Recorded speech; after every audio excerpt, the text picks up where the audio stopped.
What did you think, Del? Huh? You next. I'm talking about you. Huh? You. Me? Oh, Yeah. What's next? the third? What's You next? want to do it? Let's see what Trilogy. Frank said. Yeah. We talk nothing. Yeah. You want to do it? Let's do it, yeah. Okay, cool. Joseph Parker's energy was undeniable as he stepped forward, ready to address the burning question on everyone's mind. I feel great, I feel blessed, and I feel like I'm gonna have another big fight soon. Do you think it will be Daniel? The guys just said they'd love to see the Alexander Usyk fight. You definitely favour yourself I'll in that fight one. anyone and everyone. Is there a name that springs to mind? Dubois or Usyk will be amazing. Andy, very quickly, if I can. We want Usyk. We want Usyk. What's next? Fresh off a dominant win, Parker wasted no time in making his intentions clear. Without hesitation, he threw down the gauntlet. I don't think the fight should have happened, if I'm honest. Like, Do you think Parker should have been pulled, or someone who was not Parker. No, not Parker. I just feel like I don't think anyone did anything wrong. But you know, when you're representing Martin Piccoli, you've got to ask yourself, right? Demanding a trilogy fight, his confidence was unwavering, his determination evident. He's not just here for the limelight, he's here for the real tests, the battles that define legacies. His call-out was bold, direct, and full of conviction. He's not backing down from any challenge, and if anything, his latest performance only fueled his hunger for more. The real question now is whether the trilogy fight will become a reality, or if the powers that be will keep it on ice a little longer. Whatever happens, one thing remains certain. Parker is more than ready for whatever comes next. In his last interview, Parker held nothing back. It was never remotely a contest. Joseph Parker did what he had to do, and fair play to him, and looked good in the process. But, you know, I mean, Piccoli shouldn't have been in. But should they be putting Parker in with Dubois now in a few months' time? He sustained no damage at all. Why don't they remake that fight? Because that, if poetic justice was served. He spoke like a man at the top of his game, brimming with confidence and eager to tear through anyone who stands in his way. His energy was electric, his focus razor sharp. But the biggest question remains, who's next? Will it be Daniel Dubois, or is an even bigger name looming on the horizon?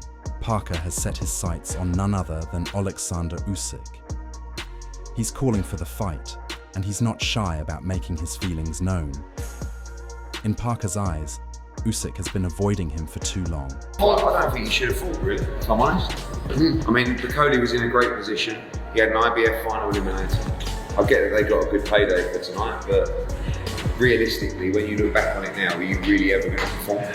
I'm so pleased with Joe Parker, because he took a risk as well, you know? But there's no hesitation in his words, no second guessing. He wants Usyk, and he wants him now. His team is fully on board, pushing for the fight to happen as soon as possible. While Usyk is widely regarded as the best fighter in the division, Parker isn't intimidated. He's ready to prove he's the man to dethrone the champion. This isn't just talk. Parker believes he has what it takes to hand Usyk a loss. The confidence in his voice, the fire in his eyes. This isn't just another fighter calling out a big name for clout. Parker means business. Eddie Hearn, on the other hand, had a different take on the situation. He didn't hold back in questioning whether Parker's last fight should have even happened. In his mind, there's more to the story than just Parker's victory. A fight with Daniel Dubois. If Dubois goes into an Usyk rematch next, what do you want to see? I want to see that fight. I think it's going to be a great fight. Parker Dubois? Yeah, I think it's going to be a great fight. Who you got? Who do I got? The best man. But right now, Daniel Dubois is the top man right now.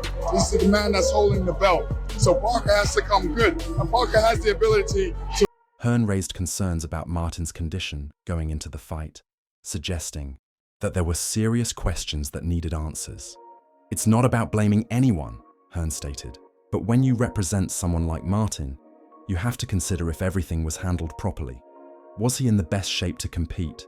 Was his preparation adequate? There's a lot to unpack here, and I don't think we've heard the full story yet. His words hinted at something deeper, suggesting that the fight might not have been as clean-cut as it appeared. The fact that he touched his glove let him know, like, hey, chill out. I'm just calm. I'm not in the best shape. You know, it kind of let him know what pace he was about to go at. You know what I'm saying? He didn't have that same energy that he did for Jared Anderson. You know what I'm saying? There's other guys that he was going to steamroll him until he got in there. If Martin wasn't truly at his best, did Parker's win mean as much as it seemed? Or was this simply a case of a fighter taking the opportunity in front of him and making the most of it? Meanwhile, the boxing analysts at Top Rank didn't mince words in their reaction. They tore into the fight, calling the entire spectacle ridiculous from start to finish. According to them, there was no real competition, and Parker merely did what he was expected to do. I expected Joseph Parker to win, to be honest with you, and it's the kind of message that, you know, when you're looking to get another world title, then you need to show that you're serious about it. So if you can't be getting beat by someone who's just, and I know he's a big puncher, and I know it's easy when it comes to the heavy boys, but when you find someone who's taking a fight on what? While he looked sharp, they argued, the real issue was the opponent. In their view, Martin should never have been in that ring in the first place. So, where does this leave Parker? Many believe the obvious next step is to finally face Daniel Dubois. With Parker coming off a dominant win and taking no real damage, the timing seems perfect. Boxing fans were already eager for this fight before, and after everything that's happened, it feels like justice demands it now. Dubois versus Parker has all the makings of a classic. It's the kind of fight that would bring clarity to the heavyweight division.